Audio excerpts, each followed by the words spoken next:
میرا خواجہ عطائے رسول ہے، میرا خواجہ عطائے رسول ہے، میرا خواجہ عطائے رسول۔ الفاتحہ۔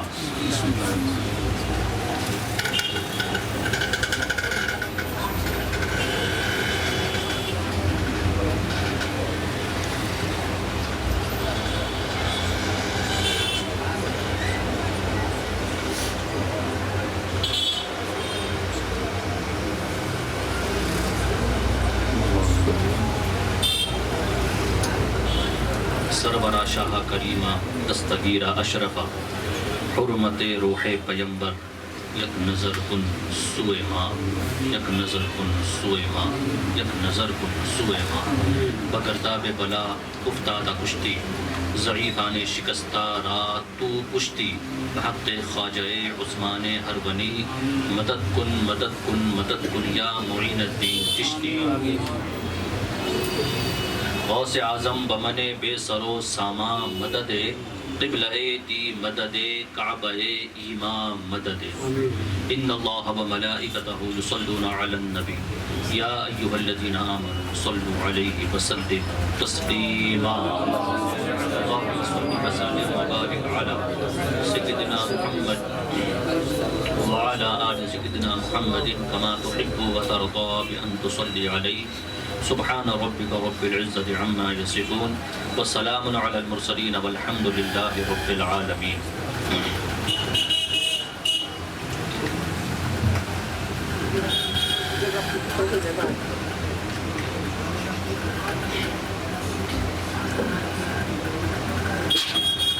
السلام علیکم ورحمۃ اللہ وبرکاتہ۔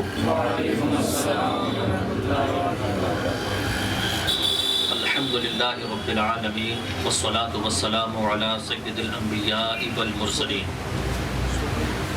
اما بعد فاعوذ باللہ من الشیطان الرجیم، بسم اللہ الرحمن الرحیم۔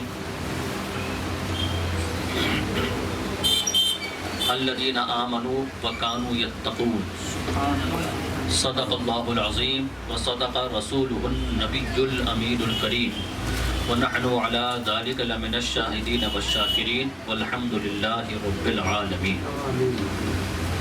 ان الله وملائكته يصلون على النبي يا ايها الذين آمنوا صلوا عليه وسلموا تسليما۔ اللهم صل على سيدنا ومولانا محمد وعلى آله وصحبه وبارك وسلم۔ حضور تاجدار کائنات شاہ موجودات صلی اللہ تعالی علیہ وآلہ وسلم کا ارشاد پاک ہے، جسے یہ پسند ہو کہ اللہ تبارک و تعالیٰ کی بارگاہ میں پیش ہوتے وقت اللہ تبارک و تعالیٰ اس سے راضی ہو، تو اسے چاہیے کہ وہ مجھ پر کثرت سے درود پاک پڑھے۔ درود خدا کی رضا کا ایک بہترین ذریعہ ہے، جس میں پاکی کے علاوہ کسی چیز کی پابندی نہیں ہے، کسی جگہ کی کوئی پابندی نہیں، وقت کی کوئی پابندی نہیں، چلتے پھرتے اٹھتے بیٹھتے ہر وقت پڑھ سکتے ہیں۔ تو آپ سے یہ نہیں کہوں گا کہ وقت ملے تو درود پاک پڑھے، اتنا بڑا انمول تحفہ ہے ہمارے لیے کہ اس کے ذریعے ہم خدا کی رضا حاصل کر سکتے ہیں، رسول پاک صلی اللہ علیہ وسلم کی بھی رضا حاصل کر سکتے ہیں، اور اس کے سوا اس کے بہت سارے فضائل ثمرات موجود ہیں، اس کے برکات بھی موجود ہیں، دنیا میں بھی، قبر میں بھی اور آخرت میں بھی۔ تو یہ نہیں کہوں گا کہ وقت ملے تو پڑھیے، یہ کہوں گا کہ وقت نکال کر پڑھیے، اپنے مصروف اوقات میں سے کچھ وقت ضرور نکالیں، یا تو گھر سے نکلنے سے پہلے طے کر لے کہ اتنی مرتبہ درود پڑھنے کے بعد ہی گھر چھوڑوں گا، یا پھر یہ طے کر لے کہ اتنی مرتبہ درود کا ورد کرنے کے بعد ہی بستر پر جاؤں گا۔ یہ عزم اپنے آپ سے کر لے، اللہ رسول سے کر لے، کیونکہ جزا وہ دینے والے ہیں دیکھنے والے بھی وہی ہیں اور نعمتیں انہی کی جانب سے ملنی ہے، قرب انہی کا حاصل ہوگا، میرا کوئی فائدہ نہیں ہوگا، میرا صرف اتنا فائدہ ہوگا کہ آپ کو بتایا ہے تو اس ذریعے میں آپ کے سبب سے ہمیں بھی کچھ نہ کچھ مل ہی جائے گا۔ اس لیے اس کو معمولی نہ سمجھو، اس کو اپنی زندگی کا دستور بناؤ، معمول بناؤ، اس کی برکتیں دونوں جہاں میں ملے گی۔ کل ایسا نہ ہو کہ پھر پچھتانا پڑے کہ ایک وقت تھا ہمیں فضیلت معلوم ہوئی تھی مگر اس کے بعد بھی ہم نے کوتاہی کی اور نہیں پڑھا اور چھوڑ دیا۔ خواجہ قطب الدین بختیار کاکی جو سرکار غریب نواز علیہ الرحمہ کے خلیفہ ہے اور چہیت خلیفہ ہے، آپ روزانہ سونے سے پہلے 3000 مرتبہ درود پاک پڑھا کرتے تھے۔ تو غریب نواز کی اگر پسند بننا ہے، ان کی رضا حاصل کرنی ہے تو وہ کام کرو جو خواجہ قطب الدین بختیار کاکی نے کیا تھا۔ خواجہ قطب الدین بختیار کاکی غریب نواز کی خوشی ہے، ان کی رضا ہے، ان کے چہیت مرید بھی ہے، چہیت خلیفہ بھی ہے، ان کے دل میں بسے ہوئے ہیں اور ان کی مدد کے لیے غریب نواز دہلی تک آئے تھے۔ اگر ان کے نقش قدم پر چلو گے خواجہ قطب الدین بختیار کاکی علیہ رحمہ کے، تو غریب نواز کی رضا مندی جلدی حاصل ہو جائے گی، کیونکہ انہوں نے غریب نواز کی رضا حاصل کی ہے۔ اس میں سے ایک ان کا وظیفہ یہ تھا، خدمات تو بہت ساری تھی، اس میں سے ایک عمل آپ کا یہ تھا کہ آپ درود پاک روزانہ 3000 مرتبہ پڑھا کر سکتے تھے۔ اب اس میں سے جس کو یہ توفیق مل سکتی ہے وہ اٹھا لے، اللہ کی بارگاہ سے مانگ لے۔ اور دوسری آپ کی پسند وہ اس لیے پسند تھی کہ خواجہ غریب نواز پسند کرتے تھے، اور خواجہ غریب نواز کی دوسری پسند جو خواجہ قطب الدین بختیار کاکی نے اپنائی تھی وہ کیا تھی؟ قرآن مقدس کی کثرت سے تلاوت۔ یہ آپ کی دوسری پسند تھی۔ آپ حافظ بھی تھے اور قرآن مقدس کی تلاوت چونکہ خواجہ غریب نواز کو بہت پسند تھی، آپ بھی قرآن کی تلاوت کثرت سے کرتے تھے۔ سو آپ کے مرید کا کام یہی ہوتا ہے کہ پیر کی نقل کرتا جائے، تو آپ کی نقل میں، اتباع میں، اطاعت میں، فرما برداری میں خواجہ قطب الدین بختیار کاکی علیہ الرحمہ جو ہے کثرت سے قرآن کی تلاوت کرتے تھے۔ اس کی وجہ سے آپ غریب نواز سرکار کے دل میں بس گئے۔ اتنے ہی اسباب نہیں تھے، اسباب اور بھی تھے، اس میں سے چند چیزیں میں نے آپ کو بتائی ہے۔ اللہ ہم کو توفیق دے قرآن کی تلاوت کی بھی اور آقا علیہ الصلوۃ والسلام کی بارگاہ میں کثرت سے درود پاک پڑھنے کی بھی۔ اب ایک مرتبہ محبت سے درود کا نذرانہ پیش کریں۔ سیدنا و مولانا محمد وعلی آلہ وصحبہ وبارک وسلم، صلاۃ و سلام علیک یا رسول اللہ صلی اللہ تعالی علیہ وآلہ وسلم۔ اب مجھے پہلے یہ بتائیے کہ میرے پاس وقت کتنا ہے، ہاں؟ تو وہ حساب سے میں اپنی بات کروں یا اپنی گفتگو سمیٹ لوں، یا میں اپنی مرضی سے بولوں؟ ایک مرتبہ بلند آواز سے درود پاک پڑھیے۔ سیدنا و مولانا محمد وعلی آلہ وصحبہ وبارک وسلم۔ خواجہ خواجگان خواجہ غریب نواز علیہ الرحمہ کے بارے میں آپ کی سوانح حیات کا اگر مطالعہ کیا جائے تو سیکھنے کو بہت کچھ ہے، مگر سب کچھ ایک مجلس میں بیان کیا نہیں جا سکتا، یہ بھی ناممکن ہے، اور حد سے زیادہ بیان کرنا دشوار اس لیے ہے کہ آپ اسے اتنا قبول نہیں کریں گے۔ اس لیے قرآن مقدس کی ایک آیت مبارکہ جس کو بہت کثرت سے تلاوت کیا جاتا ہے، فاتحہ میں بھی، دعاؤں میں بھی، الا ان اولیاء اللہ لا خوف علیہم ولا هم يحزنون الذین آمنوا وکانوا یتقون۔ تو میں نے دوسری آیت پڑھی ہے الذین آمنوا وکانوا یتقون۔ اب اس کو پوری طرح سمجھنے کے لیے مجھے وضاحت کرنی پڑے گی، اتنا وقت میرے پاس نہیں ہے۔ صرف ترجمہ سن لے کہ اس قرآن کی آیت میں اللہ تبارک و تعالیٰ نے اولیاء کرام کے بارے میں بتانے کے لیے، ان کے مقام و مرتبے کو بتانے کے لیے، وہ کیا ہوتے ہیں یہ بتانے کے لیے، وہ شخصیت کیسی ہوتی ہے یہ بتانے کے لیے اللہ نے اس قرآن کی آیت میں جو ارشاد فرمایا وہ الٹ کر کے پہلے تو الا خبردار، دھیان سے سنو، جب بہت اہم بات بولنی ہوتی ہے، کسی بڑی بات کی طرف اشارہ کرنا ہوتا ہے تو سب کو پہلے خبردار کیا جاتا ہے، خبردار سنو۔ اگر میں یہ بات بتانے سے پہلے آپ سے یہ کہوں کہ خبردار سنو، توجہ دو میری طرف، تو آپ پوری طرح متوجہ ہو جائیں گے کہ جو بات بیان کی جا رہی ہے اس کو ہلکے میں مت لینا کہ کوئی معمولی بات بیان کی جا رہی ہے۔ قرآن کی ہر بات مضبوط ہے، ہر بات وزنی ہے، مگر کبھی کبھی اشارہ کیا جاتا ہے تو اس کی اہمیت اور بڑھ جاتی ہے، اس کی اہمیت اور بڑھ جاتی ہے۔ تو اولیاء کرام کوئی معمولی ذات نہیں ہے اس زمین پر، گرچہ کہ وہ ہمارے درمیان رہتے ہیں، کھاتے ہیں، پیتے ہیں، شادی کرتے ہیں، بچے پیدا کرتے ہیں، تجارت کرتے ہیں، ہمارے ساتھ رہتے ہیں، ہنستے کھیلتے باتیں کرتے ہیں، کبھی کبھی تھوڑا سا مزاح بھی کر لیتے ہیں، ہمارے ساتھ گھومتے پھرتے ہیں، عاجزی ان کے ساری دکھاتے ہیں، تکلیفیں بھی اٹھاتے ہیں، روتے بھی ہیں، مسکراتے بھی ہیں، تکلیفیں دور بھی کرتے ہیں، تکلیفیں برداشت بھی کرتے ہیں، صبر بھی کرتے ہیں، دعائیں بھی کرتے ہیں، کرامتیں بھی دکھاتے ہیں، سب کچھ ہوتا ہے۔ کئی چیزیں ہماری طرح ہوتی ہیں اور کئی چیزیں ہم سے الگ ہوتی ہیں، ہم سے ممتاز ہوتی ہے، نرالی ہوتی، جو ہماری عقلوں میں نہیں آتی۔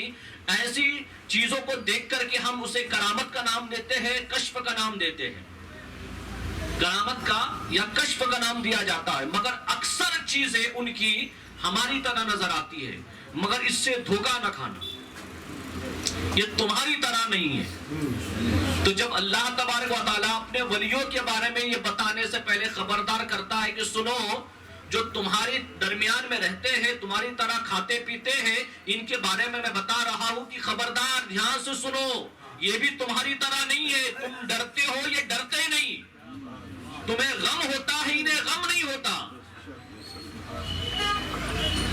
تم ڈرتے ہو یہ ڈرتے نہیں، تمہیں خوف ہوتا ہے انہیں خوف نہیں ہوتا، تم غم کرتے ہو چیزوں کا انہیں غم بھی نہیں ہوتا، انہیں غم بھی نہیں ہوتا۔ تو یہ تمہاری طرح نہیں ہے، تم سے ممتاز ہے۔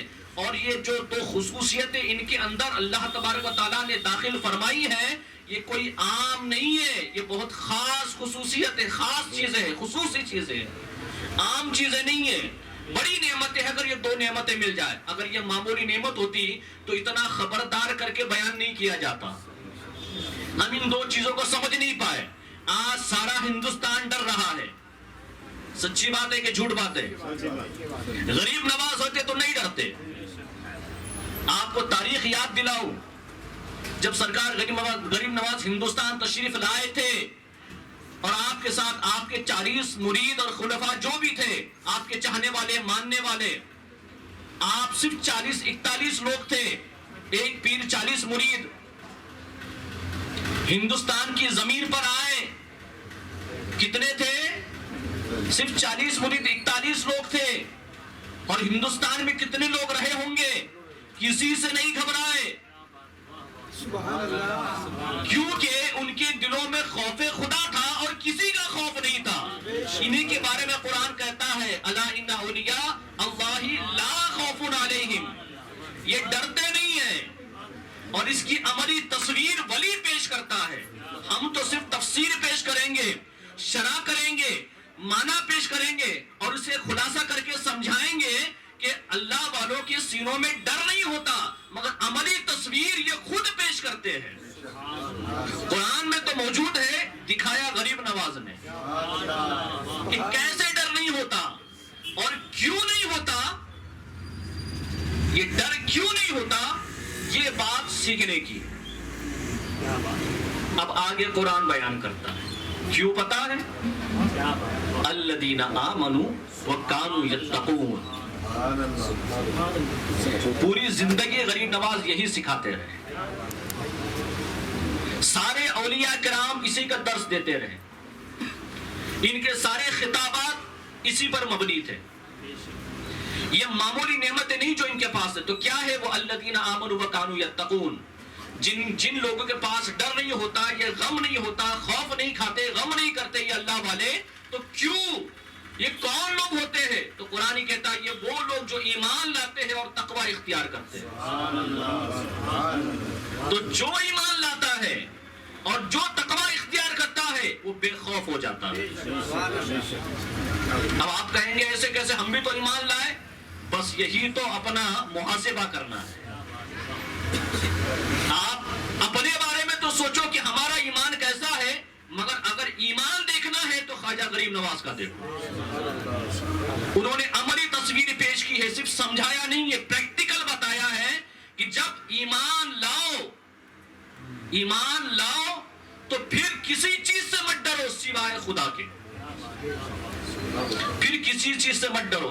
آپ کے ملفوظات میں شامل ہے کہ سالک کے لیے 3 چیزیں ضروری ہے۔ اس میں اولن جو چیز آپ نے بیان فرمائی ہے وہ خوف۔ اب میں آپ کو اس لیے یہ باتیں بتانا چاہ رہا ہوں کہ ہمارے پاس، ہمارے معاشرے میں، اہل سنت و جماعت میں یہ کہا تو جاتا ہے، آج دوپہر کی تقریر میں بھی آپ کے مسجد کے امام خلیفہ حضور شیخ الاسلام مولانا عمران اشرف صاحب نے بیان کیا، اور انہوں نے کہا وہی بات جو ہمارے اسلاف نے کہی ہے، چشت اہل بہشت، یعنی جو چشتیہ سلسلے میں داخل ہے وہ بہشت میں داخل ہے، وہ جنتی ہے، اس میں کوئی شک نہیں۔ جب بڑے کہہ گئے تو ہم کون اعتراض کرنے والے، مگر اس کے معنی کو سمجھو۔ جو سلسلے چشتیہ میں داخل ہے اپنے سے سوال کرو ہم کتنے داخل ہیں۔ ہم لوگ چشتیہ سلسلے کو کیا سمجھتے ہیں، غریب نواز کی نسبت کو ہم نے کیا نام اور کیا رنگ دیا ہے، کیا وہ درست ہے یا وہ رنگ جو خواجہ قطب الدین بختیار کاکی نے دیا تھا وہ درست ہے؟ دونوں میں فرق بتائے مجھے۔ ہمارا رنگ ہے قوالی کا، ہمارا رنگ ہے نیاز کا، ہمارا رنگ ہے سپیکر لگا کر کے قوالی بجانے کا، اور اس کے لیے بڑا مجمع جمع ہوتا ہے۔ ہمارا رنگ یہ ہے کہ چھٹی شریف منانے کا، کھانے کی نیاز کرنے کا، لوگوں کو بلا کر کھلانے کا، بس۔ تو کیا غریب نواز کے چشتیہ رنگ کی اتنی ہی پہچان ہے؟ میں یہ نہیں کہتا کہ یہ پہچان نہیں ہے، مگر کیا صرف اتنی ہی پہچان ہے اور کچھ نہیں؟ میں نے چشتیہ سلسلے کی خواجہ غریب نواز کی پسند اور پہچان میں سے 2 چیزیں جو خواجہ قطب الدین بختیار کاکی علیہ الرحمن نے اپنائی تھی پہلے ہی ذکر کر دی۔ یہ کیوں نہیں اپناتے؟ لگاؤ ایک مجلس ایسی غریب نواز کی شان میں جس میں لاکھوں قرآن پاک کی تلاوت کی جائے اور آپ کے بارگاہ میں پیش کیا جائے۔ چشتیہ سلسلوں کے ماننے والے افراد یہ بیداری کیوں نہیں لاتے؟ درود کی ایسی مجلس سجاؤ کہ غریب نواز کے عرس کے موقع پر جو ہے اربوں خربوں کی تعداد میں درود کے نذرانے پیش ہو۔ وہ پھول سے زیادہ درود کو پسند کرتے ہیں، یہ ان کی پسند بتا رہا ہوا۔ پھول سے زیادہ وہ درود کے نذرانے پسند کرتے ہیں، مگر ہم پھول پیش کرتے ہیں۔ وہ قرآن کی تلاوت کو پسند کرتے ہیں، ہم صرف نیاز کر کے بیٹھ جاتے ہیں۔ تو چشت اہل بہشت تو ہے، پہلے ہم اہل چشت ہیں یا نہیں، یہ اپنے آپ سے پوچھو۔ اگر خواجہ قطب الدین بختیار کاکی سے پوچھا جائے تو لبیک کہیں گے، پھر آپ کوئی شک نہیں کرے گا کہ ہاں بالکل درست ہے، بالکل درست ہے۔ مگر اپنے آپ سے ہم اپنا سوال کریں اپنے آپ سے تو جواب ملے گا کہ ہم سلسلے میں کیسے داخل ہیں۔ الذین آمنوا وکانوا یتقون۔ اب میں اور دوسری جانب جانا نہیں چاہتا، اس لیے پھر لوٹ کر آ رہا ہوں۔ کس وجہ سے یہ بے خوف ہوتے ہیں؟ ایمان کی وجہ سے، ایمان کی وجہ سے۔ اور اسی خوف اور ڈر کو نکالنے کے لیے خواجہ غریب نواز ہندوستان آئے تھے۔ آپ سب کو پتا ہے سرکار غریب نواز کے ہندوستان آنے کے وقت میں اور آنے کے بعد بھی کافی عرصے تک ہندوستان میں بادشاہت رہی ہے۔ اور بادشاہت کیا ہوتی ہے؟ بادشاہت یہ ہوتی ہے کہ جو رعایا ہوتی ہے اسے بادشاہ کا حکم ماننا ہے، چاہے جائز ہو چاہے ناجائز ہو، چاہے حلال ہو چاہے حرام ہو۔ وہ حرام کو بھی حلال کرتے ہیں، حلال کو بھی حرام کرتے ہیں. حکم عدولی کرنے کی سزا موت ہوتی ہے. حکم عدولی کرنے کی سزا بادشاہ کے دربار میں موت ہوتی ہے. بادشاہ کے دربار میں کوئی سر نہیں اٹھا سکتا. یہ سنا ہے نا؟ بادشاہ کے دربار میں کوئی سر نہیں اٹھا سکتا. سب کی حیثیت الگ الگ ہے. مگر قربان جائے غریب نواز پر لا کے سب کو ایک صف میں کھڑا کر دیا. وہ تعلیم جو نبی نے دی تھی، ایک ہی صف میں کھڑے ہو گئے محمود و ایاز. نہ کوئی بندہ رہا نہ بندہ نواز. جسے کچھ پتا نہیں تھا، جس کے لیے کالے گورے کا بھید بھاؤ ہوتا تھا، ادنا اعلیٰ کا بھید بھاؤ ہوتا تھا، اس رعایا سے نکالا اور چشتیہ سلسلے میں داخل کر لیا اور کہا یہاں کھڑے ہو جاؤ. اس بادشاہ کو چھوڑو، حقیقی بادشاہ کو مانو. اس کی پہچان کرائی اور اس کے روبرو کھڑا کیا، اس کے سامنے کھڑا کیا، سب کو یکساں کھڑا کیا اور کہا جب بات کرنی ہو تو ہم سے خود بات کر سکتے ہو. کوئی وقت کی پابندی نہیں، کبھی بھی آؤ. جو سوال کرنا ہے کرو، جو پوچھنا ہے پوچھو، جو مانگنا ہے مانگو، عطا کیا جائے گا. سخاوت غریب نواز کی ایسی سمندر جیسی. اور یہی آپ کی تعلیمات میں بھی شامل ہے. آپ کی تعلیمات میں بھی اگر کوئی یہ چاہتا ہے کہ خدا تم کو اپنا دوست بنائے، خدا تم کو اپنا دوست بنائے. اب میری بات دھیان سے سننا، یہ ساری باتیں کس کے لیے ہے؟ خدا تم کو اپنا دوست بنائے. اگر کوئی یہ چاہتا ہے تو ان تین چیزوں کو اپنا لے. ایک، سخاوت سمندر جیسی. جب لٹانے پہ آئے کوئی بھی چیز ہو، کوئی بھی چیز ہو، جب لٹانے کی بات ہو، دینے کی، کوئی مانگے اور دینا ہے یا مانگنے سے پہلے لٹانا ہے اللہ کی راہ میں، اللہ کے بندوں پر، یہ سخاوت کہاں کی جاتی ہے؟ فائدہ کس کا ہوتا ہے؟ اللہ کا یا بندوں کا؟ اللہ کو تو نہیں دیتے ہم، سب بندوں کو دیتے. مشن سمجھو غریب نواز کا کیا تھا، مشن سمجھو غریب نواز کا کیا تھا. یہ بات میں آپ کو آج سمجھانا چاہتا ہوں. سخاوت کرو. کیوں سمجھایا؟ تاکہ اللہ کے بندوں کا فائدہ ہو. خدا کیسے ملتا ہے غریب نواز نے بتایا ہے. اور خدا ملتا ہے بتایا نہیں، غریب نواز نے پایا ہے.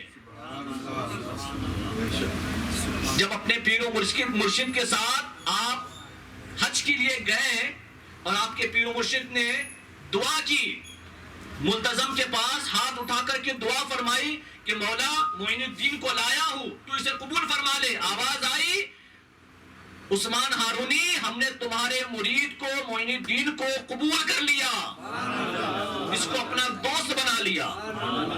تو کیسے دوست بنایا؟ صرف قوالی کی وجہ سے؟ ہم نے کیا کیا ہے؟ سیرت پڑھو تو ساری چیزیں. یہ میں نہیں کہتا کہ قوالی شامل نہیں، ہاں وہ سلسلہ چشتے کی پہچان ہے، ضرور ہونی چاہیے، مگر سب کرنے کے بعد ہونی چاہیے. ہم سب چھوڑتے ہیں، صرف وہی کرتے ہیں، یہ درست نہیں.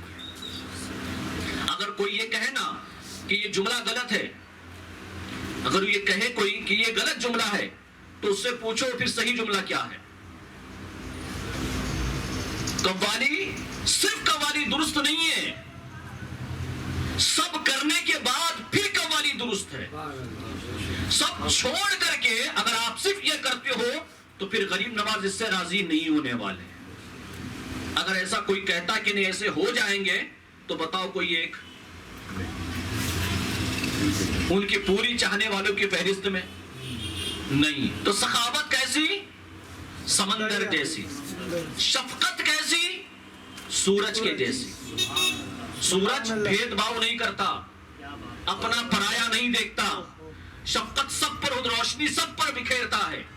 کوئی کہیں بھی رہے، جو اس کی روشنی میں آ جاتا ہے وہ اسے محروم نہیں کرتا، ہٹ نہیں جاتا کہ تجھے نہیں دوں گا.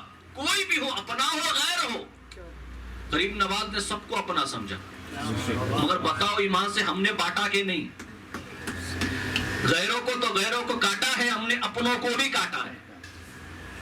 اپنوں کو بھی کاٹا ہے. تو کہاں سے سلسلہ چشتیہ میں داخل ہو؟ چشتیہ سلسلے میں کیسے داخل ہے ہم لوگ؟ ہم تو کاٹنے کا کام کر رہے ہیں اور وہ سب کو آ کر کے جوڑنے کا کام کر رہے ہیں، ایک ہی جگہ پرونے کا کام کر رہے ہیں سب۔ تو شفقت کیسی؟ سورج جیسی۔ کس کا فائدہ ہے؟ کس پر شفقت؟ اللہ کے بندوں پر، اللہ کے بندوں پر۔ میری بات آپ دھیان سے سننا۔ تیسری چیز تواضع، ان کے ساری زمین جیسی، ان کے ساری کیسی؟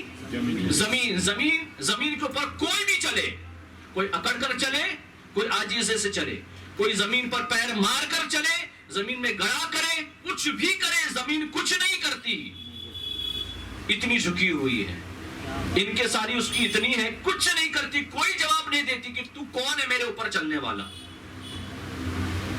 تو تواضع زمین جیسی، ان تین چیزوں کو جو اپنائے گا، خواجہ غریب نواز فرماتے ہیں اللہ اس کو اپنا دوست بنائے۔ تینوں میں مخلوق آ گئی۔ عاجزی ان کے ساری کس کو دکھانی ہے؟ خدا کو دکھانی ہے تو ہر بندہ دکھاتا ہے مسجد میں، کون سی بہت بڑی بات ہے؟ وہاں تو سب کو جھکنا ہے، وہاں تو کوئی اکڑ نہیں سکتا، جہاں اکڑا وہاں اس کو کاٹ دیا جائے گا، سب کو پتا ہے، مگر یہاں کاٹنے والا کوئی نہیں نا، اس لیے یہاں بندہ اکڑتا ہے، اس کے سامنے اس کے سامنے۔ آج کوئی اپنے آپ کو چھوٹا تصور کرنے کو تیار نہیں ہے، اور بالخصوص تعلیم کے حوالے سے بات کر رہا ہوں، سبق دینے کے حوالے سے بات کر رہا ہوں، بالخصوص مسلمانوں میں کوئی بھی اپنے آپ کو چھوٹا تصور کرنے کو تیار نہیں ہے۔ یہ جو مار پڑ رہی ہے نا، اپنوں کے بیچ میں بول رہا ہوں، اس سے کھل کے بول رہا ہوں، یہ جو مار پڑ رہی ہے نا ہندوستان میں، یہ اسی کی سزا ہے۔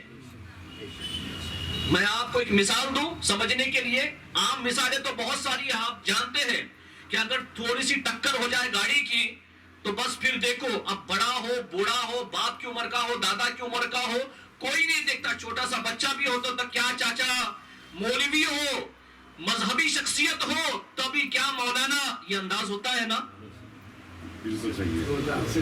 غریب نواز کی پسند نہیں ہے بھائی، وہ چاہتے عاجزی کرے، عاجزی کرے تاکہ ان کی نظروں میں چھا جاؤ، سبحان اللہ، ان کی نظروں میں چھا جاؤ، مگر ہم نہیں کر رہے۔ چلو دور کی بات، آپ آزما لینا، اب تو کسی کی ہمت نہیں ہوتی، مگر پھر بھی آپ آزما لو۔ آج جو شادیاں ہمارے گھروں میں ہوتی ہے، اس میں جو خرافات ہوتے ہیں وہ غیر شرعی ہے، جو رسومات ہوتے ہیں وہ شریعت میں تو نہیں ہے نا، وہ ساری چیزیں فضول خرچی جو ہوتی ہے نا۔ جاؤ کسی ڈیکوریشن کرنے والے جو ہال کا ڈیکوریشن کرتا ہے، بڑا ہال لے کر کے، ڈیکوریشن کا خرچہ کتنا ہوتا ہے مجھے آپ سے پوچھنے کی بھی ضرورت نہیں، آپ کو بتانے کی بھی ضرورت نہیں، یہ سبھی جانتے ہیں۔ ضرورت ہے اس کی؟ بولو، ایمانداری سے بولو، نہیں، مگر ہوتا ہے نا ہزاروں کے تعداد میں، میں تو ہزاروں ہی پکڑتا ہوں کیونکہ مجھے اندازہ نہیں، لاکھوں میں ہوتا ہے، جیسے جیسے استطاعت ہو ویسا خرچہ۔ ہاں، وہیں کوئی امام اگر اڑ جائے کہ جتنا ڈیکوریشن پہ خرچہ کیا ہے اتنا ہدیہ ہم کو دو، تو اس کا قول کیا ہوگا؟ مولانا جاؤ بہت ملیں گے،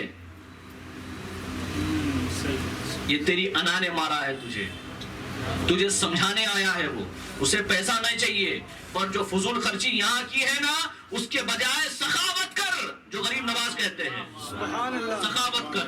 وہاں ڈیکوریشن پہ خرچہ کر کے کسی کو خوش نہیں کر سکے گا، سخاوت کرے گا تو غریب نواز بھی خوش ہوں گے، آقا علیہ الصلوۃ والسلام بھی خوش ہوگی، اور خدا بھی خوش ہوگا۔ اس کے بندوں پر سخاوت کر۔ ہے کوئی شادی ایسی جس میں کوئی سخاوت کرتا ہو شادی سے پہلے اور شادی کے وقت میں؟ ہے کوئی ان کو سمجھانے والا؟ کسی کی ہمت بھی ہے کوئی جا کے مولوی کہے تو اس کی تو امامت بھی نکل جائے؟ مولانا صاحب آپ کو کیا پڑی ہے کسی کے گھر میں اندر داخل ہونے کی؟ آپ مسجد سنبھالو، یہ کام نہیں تھا بزرگوں کا، یہ اماموں کا کام ہو سکتا ہے، ولیوں کا نہیں ہوتا۔ یہ ڈٹ کر رہے، اپنوں کے ساتھ بھی غیروں کے ساتھ بھی مقابلہ کیا، جو غلط ہے غلط ہے، صحیح کام جو ہے وہ قرآن و حدیث سے بتایا۔ اسی لیے تو کہتے ہیں کسی سے ڈرتے نہیں، ان کو کوئی ڈرا نہیں سکتا، مگر اس لیے نہیں ڈرا سکتا کہ ان کے پاس ایمان اور تقوی ہوتا ہے۔ اگر ایمان اس درجے کا ہو تو وہ ولی بے خوف ہو جاتا ہے، تقوی اس درجے کا اس معیار کا ہو تو پھر وہ کسی سے نہیں ڈرتا، وہ صرف اللہ سے ڈرتا ہے۔ تو سرکار غریب نواز کی نصیحتوں کو یاد رکھو اور اس کو اپناؤ. میں نے وقت کی تنگی کے پیش نظر ایک مثال آپ کو دی ہے، ایک مثال شادی کی. اس کو لوگوں کو سمجھاؤ کہ یہ بند کرو، اس کے بجائے سخاوت کرو، آپ کو اس کی جزا تو ملے گی. حدیث پاک میں جو اس کی برکتیں ہیں وہ بھی ملے گی. اللہ رسول راضی ہوں گے، سرکار غریب نواز راضی ہوں گے. اور یہ چشتیہ سلسلے میں داخل ہونے کا اور مضبوطی سے قائم رہنے کا طریقہ ہے.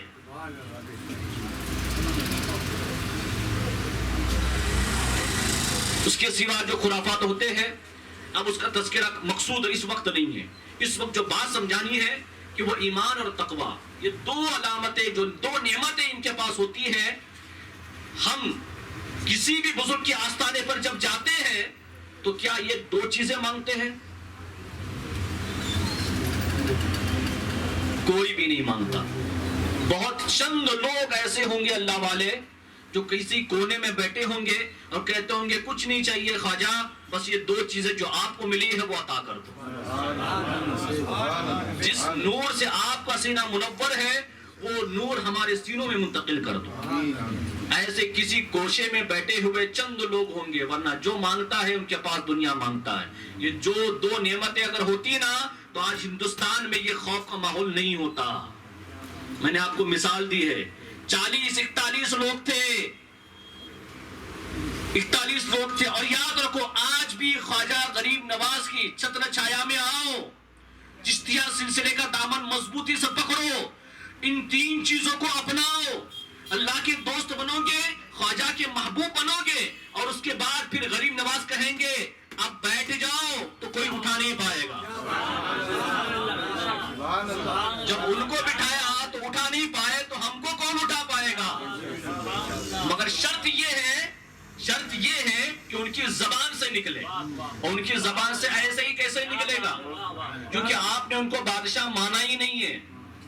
معاف کرنا، بڑی بڑی نعتیں لگائی جاتی ہے، قوالیاں بجتی ہے، کرسی پہ کوئی بھی بیٹھے راجا تو میرا.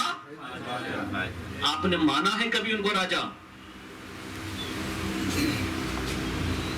پوچھو ہر ایک سے بادشاہ اور راجا ہوتا کیا ہے.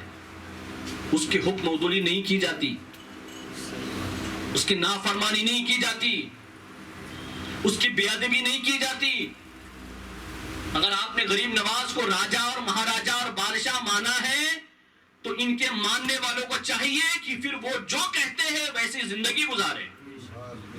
ہماری زندگی کا رخ بالکل الگ ہو چکا ہے.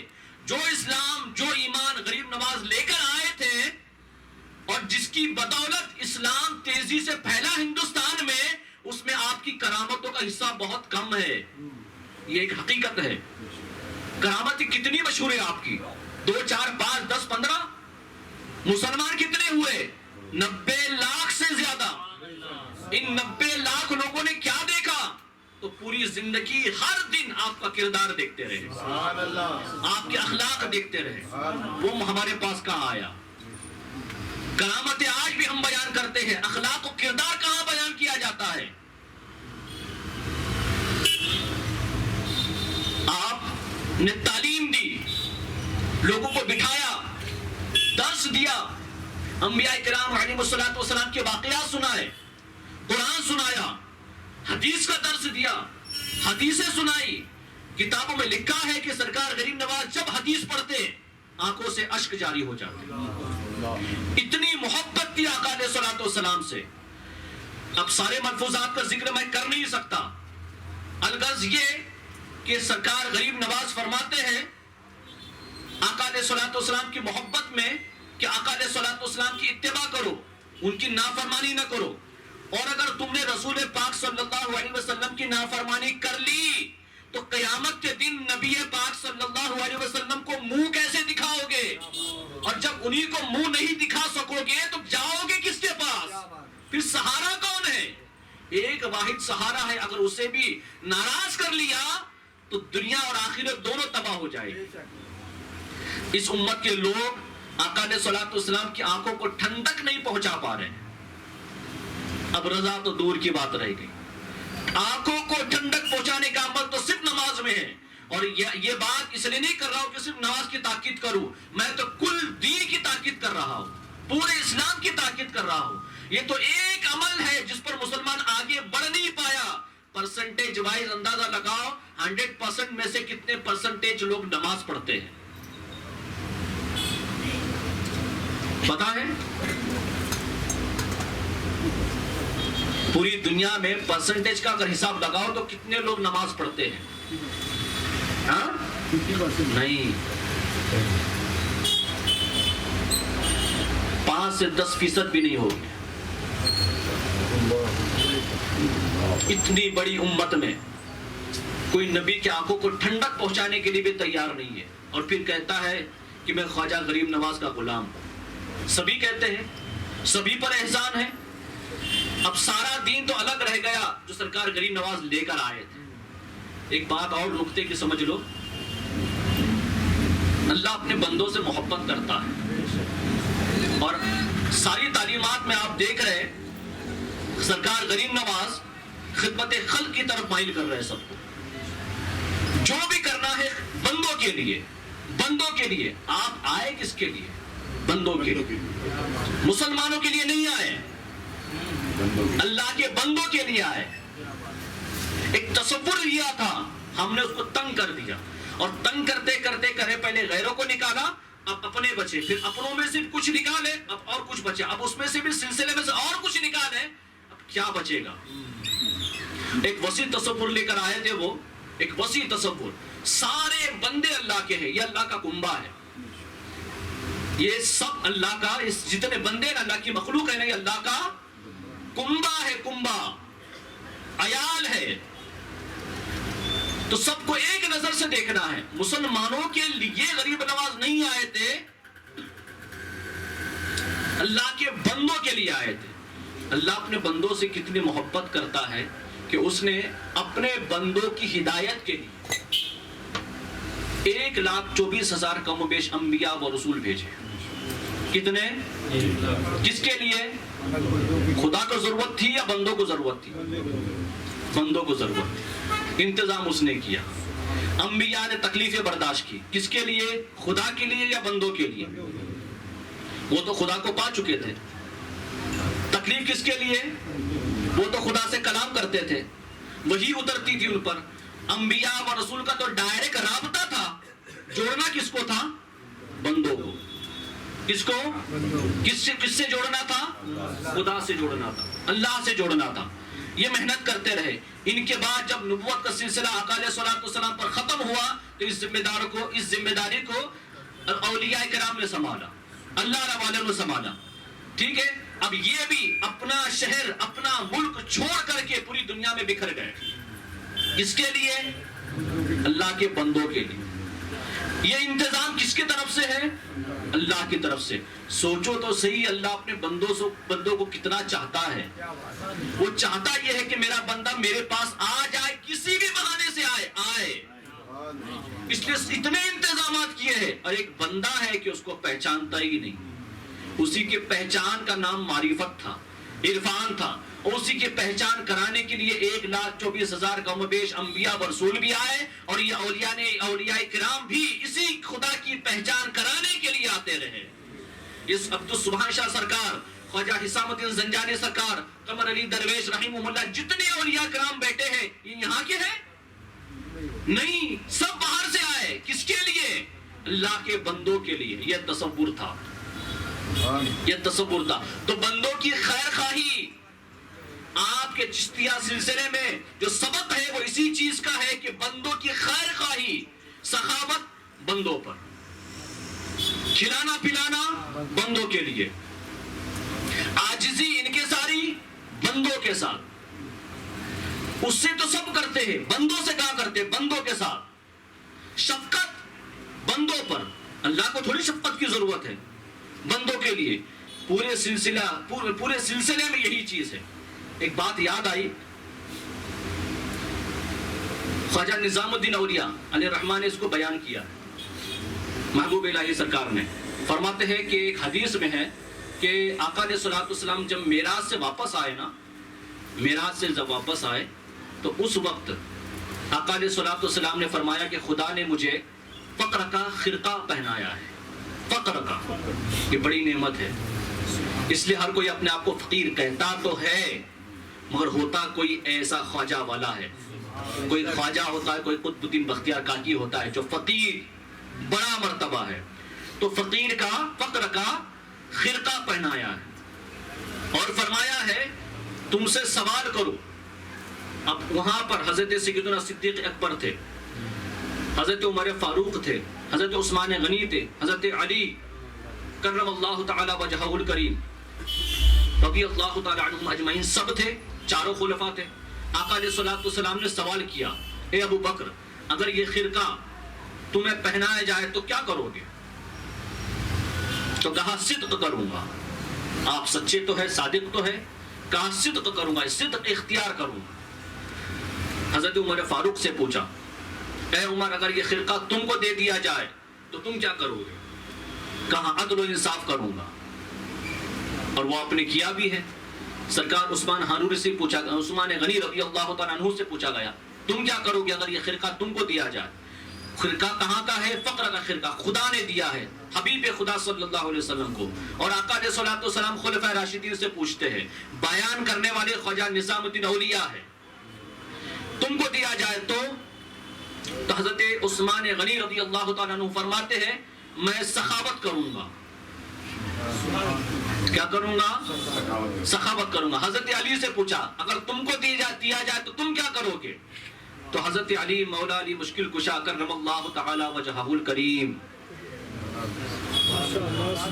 جو دروازہ ہے علم کا, انہوں نے جواب دیا میں اللہ کے بندوں کے عیبوں کو چھپاؤں گا اور ان کی مدد کروں گا. سرکار علیہ الصلوۃ والسلام ارشاد فرماتے ہیں اللہ نے مجھ سے فرمایا تھا تمہارے اس سوال پر جو یہ جواب دے گا یہ خرقہ اس کو عطا کرنا. وہ نعمت مولا علی مشکل کشا کے ذریعے چشتیہ سلسلے میں آئی ہے. میں یہ بات اس لیے بتا رہا ہوں کہ دوران گفتگو یہ بات اس لیے آئی کہ بندے خدا کے کیا ہوتے ہیں یہ غریب نواز نے ہندوستان میں آ کے عملی طور پر سمجھایا.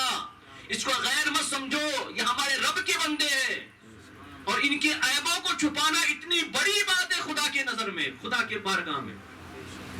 بندوں کے عیبوں کو چھپانا اور ان کی مدد کرنا. اس لیے ہر درویش نے خدمت خلق کے راستے کو اختیار کیا ہے. یوں ہی نہیں کہ اپنی مرضی سے کیا ہے, لوگوں کو مائل کرنے کے لیے نہیں. یہ خدا کی بارگاہ میں اتنی مقبول چیز ہے. میں نے کہیں پڑھا تھا کہ عمل سے, عبادت سے, نیکیوں سے جو عمل ہم کرتے ہیں, عبادت ہم کرتے ہیں, عبادت سے جنت ملتی ہے, عبادت سے جنت ملتی ہے اور خدمت سے خدا ملتا ہے. خدمت سے خدا ملتا ہے. کیوں خدمت سے؟ کیوں مخلوق کی خدمت؟ کیوں؟ وہ اس لیے کہ یہ اللہ کے بندے اللہ کا کنبہ ہے, ان کا خیال رکھو. اور میں یہ بات اس لیے بتا رہا ہوں بار بار دوہرا کر کے, میری ساری گفتگو اسی کے آس پاس ہے, بندوں کے آس پاس. تو غریب نواز سرکار نے اپنے کردار, سخاوت, تواضع, ان کے ساری عاجزی اور خدمت خلق, تکلیفیں دور کرنا, بے خوف کرنا, ڈر نکالنا, خدا کا ڈر ڈالنا, یہ ساری چیزیں بندوں پہ جو محنت کی ہندوستان میں, اس کی وجہ سے اسلام ہم تک پہنچا ہے. اس میں کرامتوں کا حصہ بہت کم ہے, بہت کم ہے. جہاں ضرورت پیش آئی وہیں. اور یہ بھی یاد رکھو غریب نواز کو بادشاہ ہم نے ایسے ہی کہہ دیا, مانا نہیں. اگر مان لینا, غریب نواز کو انا ساگر کا پانی بادشاہ مانتا تھا. پانی جو ہے انا ساگر کا بادشاہ مانتا تھا. تو جب کہا خادم سے جاؤ پیالہ بھر کے لاؤ, تو وہ سمجھ گیا کیوں بھرنا ہے, اپنے آپ کو پورا کے پورا اس کوزے میں سما دیا. بادشاہ مانتا تھا. غریب نواز کو آپ کی نالین بادشاہ مانتی تھی. کوئی وظیفہ نہیں تھا. انا ساگر کا پانی کوزے میں لینے کے لیے کوئی آیت نہیں پڑی, کہیں کوئی ذکر نہیں ہے. سبحان اللہ سبحان اللہ صرف حکم ہے جاؤ بھر کے لاؤ. نالین کو باہر بھیجنے کے لیے جوگی جےپال کو قدموں میں لانے کے لیے کوئی وظیفہ نہیں پڑھا تھا. اور وظیفہ پڑھنے کی ضرورت بھی کیا ہے؟ جس کی زبان خدا کی زبان ہو جائے وہ کیا انکار کرے. ہم کیوں منکر ہو گئے؟ وہ نالین ان کا حکم مانتی ہے. بس اتنا کہا جا لیا اور لائی نہیں. جب گئی تھی تو کفر کی طرف گئی تھی اور جب لائی تو ایمان کے ساتھ لائی. ہدایت دے کر کے ان کی نالین میں وہ اثر پیدا ہو گیا کہ کفر کو ایمان مل گیا. وہ نالین نے اوپر سے نیچے آتے آتے عقل ٹھکانے آ گئی. دعا کرو سرکار غریب نواز ایسے ایک نالین ہمارے سر پر بھی مار دو تاکہ ہماری عقلیں بھی ٹھکانے آ جائیں, کیونکہ ہم بھٹک چکے ہیں. ہم غریب نواز کے فرمودات پر نہیں چل رہے. اگر چلتے تو ہمیں کوئی اٹھانے کی ہمت نہیں کر سکتا تھا. آپ کی نماز دیکھ کر کے لوگ گھبرا جاتے تھے. خوف طاری ہوتا تھا, ہیبت طاری ہوتی تھی کہ کیا بات کرے, کیسے مقابلہ کرے, کیسے کہے کہ یہاں سے جاؤ. کچھ نہیں کہہ سکتے تھے, دل پگھل جاتے تھے, کہتے تھے کچھ مت کرو.